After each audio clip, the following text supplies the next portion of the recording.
आज के इस वीडियो में हम जानेंगे कि किन मौकों पर हमें शांत रहना है और किन मौकों पर हमें बोलना है और शांत रहने से हमारे अंदर क्या बदलाव आ सकता है। दोस्तों, संध्या काल का समय था। गुरु अपने सभी शिष्यों को बुलाते हैं और कहते हैं, कल सुबह सब लोग नदी में स्नान करने के बाद तुरंत हमारी कुटिया के सामने उपस्थित हो जाना। सभी इसी से हैरान रह जाते हैं कि हम लोगों ने कुछ गलती की है क्या, लेकिन गुस्से से यह कहते हैं कि हो सकता है कि गुरु जी कल सुबह कुछ अच्छी बात बताने वाले हैं। सब लोग रात को सही समय पर सो जाते हैं और सुबह उठकर सभी लोग नदी में स्नान करने के बाद वापस गुरु जी के सामने उपस्थित हो जाते हैं। गुरु कहते हैं, आज हम तुम सबको चुप रहने के फायदे के बारे में बताऊंगा। गुरु कहते हैं, 10 मौके जहां पर चुप रहने से होता है लाभ और बोलने से नुकसान। गुरु कहते हैं, अगर आप इन 10 मौकों पर शांत हो गए यानी मौन हो गए तो आप जो चाहेंगे वही मिल जाएगा। आपकी जिंदगी में चमत्कारिक बदलाव शुरू हो जाएंगे। जरूरत से ज्यादा बोलना या चुप रहना दोनों ही अच्छी बात नहीं है। जैसे जरूरत से ज्यादा बारिश हो जाना या फिर धूप दोनों ही दिक्कत देती है, उसी तरह अनावश्यक बोलने से भी काफी नुकसान होता है। गुरु कहते हैं कि पहला ऐसा मौका जहां पर व्यक्ति को चुप रहना चाहिए, बिना तथ्य के ना बोले। गुरु ने कहा, अगर आपके पास कोई तथ्य नहीं है तो वहां चुप रहने में ही भलाई है। चुप बैठने से दिमाग में नई कोशिकाओं का निर्माण होता है और इससे ज्ञान की वृद्धि होती है। बोलने में भलाई वही है जहां आपको किसी चीज के बारे में पूरा ज्ञान हो। अगर आप बिना तथ्य के कहीं बोलते हैं या फिर बेवजह बोलते हैं तो आपका वहां मजाक भी बन सकता है। अगर आपके पास पर्याप्त जानकारी नहीं है, ऐसी जगह पर बोलने से आपका मजाक तो बनी रहेगी, साथ ही साथ लोगों का भरोसा भी आपसे उठने लगेगा। इसलिए ऐसी जगह पर शांत रहो जहां तुम्हें पता ना हो कि क्या बोलना है क्या नहीं। कई बार कुछ लोग ऐसे होते हैं जो हर जगह अपनी उपस्थिति बताने लगते हैं। उन्हें पता नहीं होता है कि हमें क्या बोलना है, लेकिन फिर भी बोलते जाते हैं और फिर बाद में दूसरे लोग उनके जाने के बाद उनका मजाक उड़ाते हैं। जब तक आपको उस तथ्य के बारे में अच्छा ज्ञान नहीं है, उसके बारे में पता नहीं है, तो वहां चुप रहना ही ज्यादा समझदारी है। गुरु ने कहा, दूसरा ऐसा मौका जहां पर व्यक्ति को चुप रहना चाहिए। शब्दों से न पहुंचे ठेस। अगर आपके शब्द किसी को मानसिक ठेस पहुंचा रहे हैं तो वहां चुप हो जाना चाहिए। कमजोर व्यक्ति के बारे में कुछ भी बोलकर आप महान नहीं बन सकते हैं। महान आप किसी कमजोर का साथ देने में बनेंगे। कई बार होता है कुछ लोग अपने से छोटे व्यक्ति को भला बुरा कहते रहते हैं। सामने वाला इंसान तो कद से आपसे छोटा है, वह आपको कुछ नहीं बोलेगा, लेकिन आप उसकी नजरों में गिरते चले जाएंगे। हो सकता है कि कल वह भी आपसे पद में बड़ा हो जाए। पद में आपसे जब वह बड़ा हो जाएगा तो आज जो रवैया आपका उसके साथ है, आने वाले समय में वह भी आपके साथ वही करेगा। आप किसी को नीचा दिखाकर बड़ा नहीं बन सकते हैं। बड़ा बनना है तो अपने से छोटे लोगों का इज्जत भी करना सीखें और साथ ही साथ बड़े लोगों का भी सम्मान करना चाहिए। लोगों को लगता है कि अगर वह अकड़कर बोलेंगे और सामने वाले को नीचा गिराने की कोशिश करेंगे तो वह बड़े बन जाएंगे, तो यह उन सब की भूल है। बड़े होने की बजाय आप उनकी नजरों में गिरते चले जाएंगे। गुरु ने आगे कहा, इसलिए शिष्यों, तुम सब जब भी बोलना आदर भाव से बोलना, ताकि तुम्हारी बात लोगों को अच्छी लगे। बोलने में भाई बहन, माता पिता, मित्र इत्यादि संबोधन शब्दों का इस्तेमाल जरूर करना। इससे तुम्हारी मान प्रतिष्ठा तो बढ़ेगी ही, साथ ही साथ लोगों की नजरों में तुम समझदार व्यक्ति बनते जाओगे। गुरु ने आगे कहा, तीसरा मौका जहां पर व्यक्ति को चुप रहने में ही भलाई है। क्रोध या घृणा करने वाले लोग, जब कोई अपना या सगा संबंधी आप पर क्रोध कर रहा हो, आपका अपमान कर रहा हो, तो आपको उस वक्त चुप रहना चाहिए ताकि सामने वाले का गुब्बारा पूरी तरह से फट जाए। आप यदि सही हैं तो उसे कतई माफीनामा गए और चुप रहकर ही सही समय का इंतजार करें। वह खुद आपसे माफी मांग लेगा जब उसे अपनी गलती का एहसास हो जाएगा। गुरु आगे कहते हैं कि अगर आपका कोई सगा संबंधी आप पर क्रोध कर रहा हो और आप उस समय शांत हैं, तो यह आदर सम्मान देने की निशानी होती है। इससे न कोई छोटा होता है और न ही बड़ा। अगर आपको क्रोध आ रहा है तो आप या तो वहां से किसी का अनादर किए बिना चले जाएं या फिर चुप रहें। क्रोध करने से आपके रिश्ते खराब होंगे। क्रोध करने से हमेशा क्रोध करने वाले व्यक्ति का ही बुरा होता है। गुरु आगे कहते हैं कि एक बार की बात है, एक सांप जंगल से भागते हुए किसी राजा के घर में पहुंच गया।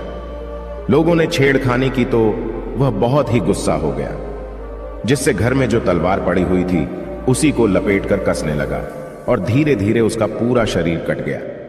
ठीक उसी प्रकार हमारा गुस्सा भी हमारे शरीर को तलवार की भांति काटता रहता है। गुस्सा ध्यान से खत्म होता है प्रतिदिन अगर आप ध्यान की मुद्रा में बैठे हैं तो आपका गुस्सा आपके नियंत्रण में रहेगा। गुरु आगे कहते हैं कि यह तरीका है कि आप प्रतिदिन ध्यान का अभ्यास करें। इससे आपके शरीर में जो हार्मोन्स गुस्से को बढ़ावा देते हैं वह सब तुम्हारे नियंत्रण में रहेंगे, जिससे शरीर गुस्से पर आसानी तुम्हारा से काबू पा लेगा। लेकिन एक तरीका यह भी है कि जब भी आपको गुस्सा आए तो आप यह समझने का प्रयास करो कि क्या मेरा गुस्सा जायज है या नहीं। हमें वहां पर बोलना चाहिए कि नहीं। जब आप खुद इस बात का आकलन लगा पाएंगे तो आपको खुद पता चल जाएगा कि हमें गुस्सा करना चाहिए या नहीं। फिर भी आपको गुस्सा आ रहा है तो आप वहां से हटने का प्रयास करें, वहां से दूर चले जाएं। धीरे धीरे समय के साथ आपका दिमाग शांत हो जाएगा। गुरु ने कहा, चौथा ऐसा मौका जहां पर इंसान को बहुत ही समझदारी के साथ काम लेना चाहिए। वहां पर आपको चुप रहना ही चाहिए, जहां पर उस मुद्दे से आपका कोई संबंध ना हो। अगर आपका किसी मुद्दे से कोई संबंध ना हो तो वहां आपका चुप रहना बनता है। बिना किसी वजह अगर आप दूसरे के मुद्दे पर बोलेंगे तो यह आपके लिए अनिष्टकारी होगा। इसमें केवल और केवल आपका ही नुकसान है। जल्द ही आप किसी दो लोगों के बीच हो रहे विवाद में जल्दी अपनी टांग न डालें। अगर सामने वाला आपको बुला रहा है अपना झगड़ा शांत करवाने के लिए तो ही आप वहां पर जाएं। किसी की व्यक्तिगत जिंदगी में दखल अंदाजी नहीं देनी चाहिए जब तक कि वह व्यक्ति आपको नहीं बुलाता है। अपने झगड़े को शांत करवाने के लिए कुछ लोग फालतू में दूसरे के विवाद में कूद पड़ते हैं। इससे उनके मान सम्मान मर्यादा पर लोग उंगली उठाने लगते हैं। गुरु कहते हैं कि 10 मौकों में 5वां ऐसा मौका जहां पर व्यक्ति को बहुत ही समझदारी के साथ चुप रहना चाहिए। आपके शब्दों से किसी मित्र को हानि ना पहुंचे। अगर आपके शब्द सामने वाले के परिवार या मित्रों की प्रतिष्ठा के बारे में बुरी झलक दिखा रहे हैं तो आपको चुप रहना चाहिए। किसी के परिवार या फिर मित्र के बारे में बुरा बोलने से केवल आप ही बुरे बनेंगे। जो चीज आसानी से खत्म की जा सकती है उसे अपने शब्दों से बड़ा ना करें। बिना चिल्लाए बात करने का प्रयास करते रहना चाहिए।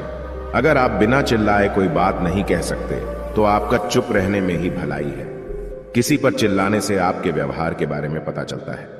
ज्यादा बोलने से चीजें हमेशा खराब ही होती हैं। कई बार कुछ रिश्ते ज्यादा तेज बोलने की वजह से टूट जाते हैं। इसलिए अपनी आवाज में मीठापन लाएं। आपके शब्दों से आपके दोस्त को हानि नहीं पहुंचनी चाहिए। कभी कभी दोस्तों के जब हम मजाक हैं तो रहे कि आपके शब्दों से किसी का अनादर ना हो। मजाक को भी हमेशा शब्दों के मायने में ही रखें। जहां किसी को शब्दों से चोट लगे वहां चुप हो जाएं। ज्यादा बोलने से हमेशा नुकसान ही होता है। किसी और की प्रतिष्ठा को अपने शब्दों के माध्यम से उसे हानि नहीं पहुंचानी चाहिए। यदि आपके शब्दों से किसी और की प्रतिष्ठा को ठेस पहुंच रही है तो वहां आपको चुप हो जाना चाहिए। जब कोई व्यक्ति आपके सामने नहीं है तो आप उस व्यक्ति के बारे में बुरे शब्द किसी तीसरे व्यक्ति के सामने न बोलें। गुरु कहते हैं, छठा मौका जहां पर व्यक्ति को चुप रहना चाहिए, जब कोई कर रहा हो किसी की बुराई। जब कोई आदमी आपके सामने किसी तीसरे आदमी की बुराई कर रहा हो तब तुम्हें चुप रहकर बस सुनना चाहिए। अपनी राय व्यक्त नहीं करना चाहिए, क्योंकि जो आज आपके सामने किसी तीसरे की बुराई कर रहा है वह कल किसी और के सामने आपकी बुराई भी कर सकता है। यदि आपने कुछ कहा है तो नीति शास्त्र के अनुसार जो अपने मुंह को बंद रखता है और बुद्धि से काम करता है वही इंसान समझदार होता है। बिना जरूरत के बोलना, किसी के बारे में किसी के बीच में बोलना यह गलत बात है। कभी कभी हमारे लिए बुद्धिमानी इसी में होती है कि हमें अपना मुंह ऐसी जगह पर नहीं खोलना चाहिए।